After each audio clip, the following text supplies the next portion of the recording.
Radio Raheem here with Dana White, fight pioneer, president of the UFC. This is a huge eve for you. You're on Fox News. You've been in this game 10 years. It's been a long time. Over that time, the UFC has evolved. It was very, very brutal in the beginning. You know, very few rules. People loved that, but you got complaints. Now that you're stepping into the broadcast arena, are you at all concerned that there may be some pressure to tone it down again? No. When you talk about the violence back then and the no rules and all this stuff, on this Saturday, it will be the 18th year anniversary of the UFC. 18 years. In the 18-year history, there has never been a death or serious injury, ever.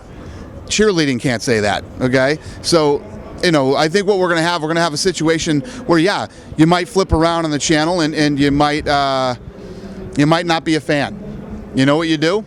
You change the channel. That's what you do. This isn't 1986 where you got Channel 3, Channel 5, Channel 8, and Channel 13. There's 1,000 channels. When I'm flipping around and I land on golf, you know what I do? I go, what the hell is this? And I change the channel. And there's another, 999 channels to look for something else to watch. Now, just like there's boxing purists, there's UFC purists, and some of them are concerned that maybe the Fox influence and the broadcast network may influence you to pick matches differently or influence you on how you run the UFC, the kind of brand that you've built up. Right. Should they be concerned about that? Are you collaborating with Fox more so than any other entity? They should absolutely not be worried about that. I would never enter into a deal, let alone a 7-year deal, where the UFC couldn't control its own destiny and control the product. So, yeah, no, they're our partners. They're going to give us some input and some advice, which we want from them. They're the best in the business. I mean, Fox Sports, you look at David Hill. David Hill is a legend in the industry, revolutionized the NFL, Major League Baseball, NASCAR, and the way that it was produced and shot. So why would I not want his input and suggestions? But in no way, shape, or form are these guys coming in and saying, hey, we know more about the fight business than you do, which is a big problem in the cable television business. You know, Don King just did an interview the other day, and they asked him about what do you think the biggest problem in the fight business is. He said cable television. These guys that are involved in cable television, they think they're matchmakers, they think they're promoters, they think they want to be fight managers, and they don't know jack about the fight business, but they think they do. That's the problem. I could not agree with Don King more. Now, another thing Don King said was somewhat of a threat. He threw it out there, off the hip. It seemed like he may be interested in getting into the UFC, or not the UFC, but MMA, and possibly challenging the UFC. You've had your back and forth with some boxing promoters. You ever see a day when you may be working in concert with a boxing promoter, or maybe even you crossing over into the boxing game? You've had so much success here at the UFC MMA. No. I respect what all the old school guys have done in boxing, and I'm a fan, and I've taken some of the things that they did right and some of the things that they did wrong, and it's helped me build the UFC, but Don King's 80 years old. From what I hear, Don's health isn't that good. Don King's a promoter, man. He's a natural-born promoter, and I think it's Don, just keeping himself out there. And yeah, maybe I'll take a run at the UFC and get into MMA, but I doubt he's gonna.